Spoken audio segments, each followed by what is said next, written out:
Maybe his parents shouldn't have named him Charles at all. Maybe he should have been named Arthur or Marmaduke or even Hubert, because over the weekend it started to look like King Charles is going to succumb to the curse of Carolean king. After all, Charles I ended up losing his head on the executioner's block, and the UK tried out a republic for a little while. And then Charles II was an absolute idiot, and number 3, aka the current throne sitter, looks like he's fighting a battle he can never win. This week, he presented a British Fashion Council Design Award, he visited Covent Garden, and he hosted a Prince's Trust reception at Buckingham Palace. But if you're to look at any newspapers or websites or social media, His Majesty might as well have spent his entire week just sitting on the sofa watching TV and eating granola. And nobody even would have cared, because this week really showed that the poor king seems like he is destined to play second fiddle to his family's drama and all of their shenanigans. In no particular order, the new Little Mermaid movie seems to take a pretty blunt dig at his daughter-in-law Catherine, the Princess of Wales. And then the king's brother, Prince Andrew, sounds like he's about to start barricading himself inside of his historic home because he's refusing to leave it. Somebody in his son Prince William's orbit has been busy telling the Times that he's going to have a much better coronation. And also, his former sister-in-law, Sarah Ferguson, is doing a podcast. But none of that comes close to what was going on in New York, where, for what must have been the 100th time, Harry and Meghan were setting off yet another bomb. Meghan and Harry were in New York for what was supposed to be Meghan's big comeback after months of laying low. She had a gold dress on and she had an award to collect, and so off she and Harry and her mother Doria went for an evening that soon descended into chaos. So the couple later claimed that what happened after was a near-catastrophic car chase with paparazzi, a very dramatic reading that soon enough had cold water poured on it by not only the NYPD, but even the Mayor Eric Adams and also a taxicab driver who is currently lapping up his 15 minutes of fame. At the end of the day, though, it doesn't really matter what happened in New York. I mean, it was an incident that resulted in Meghan's rictus grin disappearing from her face a few times, and Harry looked even angrier than usual. There is one very important point here for Charles. He's looking a little bit stuffed. Nobody really cares about the king, it seems, already, and this is even before the palace gift shop can start discounting their coronation merchandise that they maybe bought a little too much of. It's only been 2 weeks since the coronation, and already His Majesty is struggling to even register. At this rate, it looks like the king could just schedule an afternoon off and spend the afternoon at Harry Potter World, and it probably wouldn't even make news. It's simply not a good sign that so soon after the coronation, I mean before Queen Camilla and the king have even had time to clean up all the coronation robes that have been dumped in the corner of the bedroom, already there's a lot of chaos being stirred up by Harry and Meghan. It looks like this honeymoon period that we expected to last for at least a few weeks is simply not happening.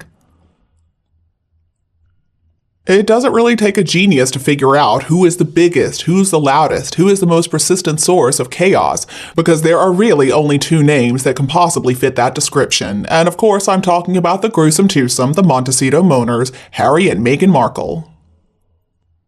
To talk about Harry and Meghan at this point is to start listing things like Harry's legal fights or all the broadsides they have been throwing at the palace for quite some time now. Currently, the Duke of Legal Fees has 5 cases before the UK courts. Yes, you heard it right, 5. And for the last couple of months especially, thanks to Harry's cases against UK publishers, 3 cases by the way, we have experienced day after day of headlines that could make King Charles choke on his morning egg. For example, the headline that claimed that William reached a hitherto unknown settlement with News Group newspapers over alleged phone hacking. And then also, what about the stories about a supposed secret deal between Buckingham Palace and NGN? And then, of course, there are Harry's 2 court cases taking on the British Home Office over the 2020 decision by the Met Police to withdraw his official protection officers after Meghan and Harry walked away from working royal life. Here we've got the king's own son filing a suit against the king's own government, a situation that really redefines the phrase nightmare scenario. And these 5 cases are not going to conclude anytime soon, which means there is every chance in the world that things are going to get even more difficult for the palace before they get better. So we've got high-priced lawyers, we've got very high stakes indeed, and Harry, who it looks like doesn't have much else to lose.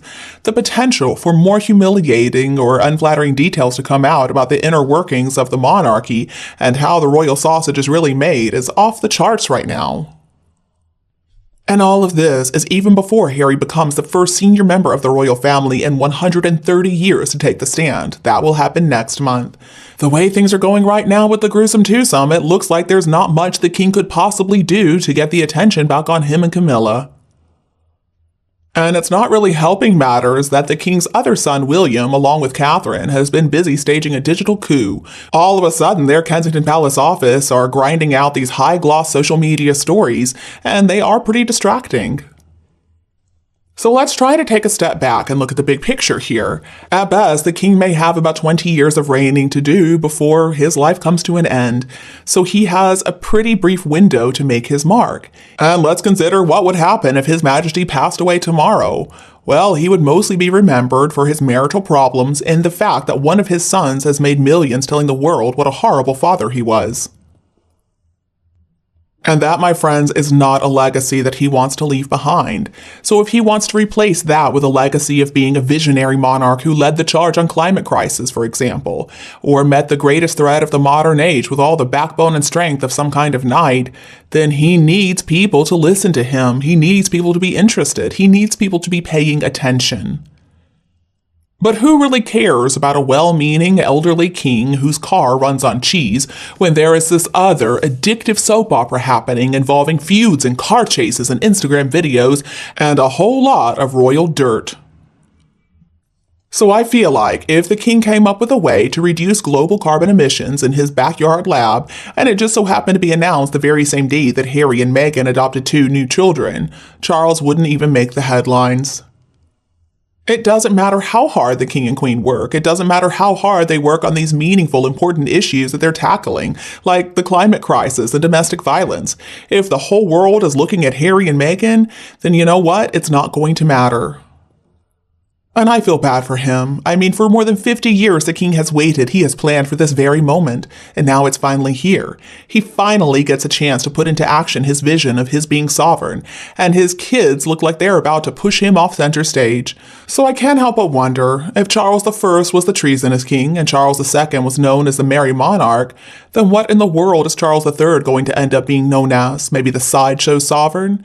Well, I guess he's lucky that he's already a fan of taking long, peaceful, quiet walks on his own.